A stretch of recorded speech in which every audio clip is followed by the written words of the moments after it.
3 cameras up. Let's see what happens. The thing of it is, we did a lot of our homework during the winter. This is just to verify that we made smart moves.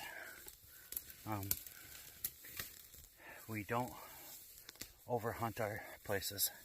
We'll hunt it morning, night, and then we'll wait 2-3 weeks until we hunt it again. Or we'll go to another public land and hunt around other ones. We have about 15, maybe 20 different public lands we can hunt. That's thicker. Oh boy. So, progress was made. So, thanks for tagging along.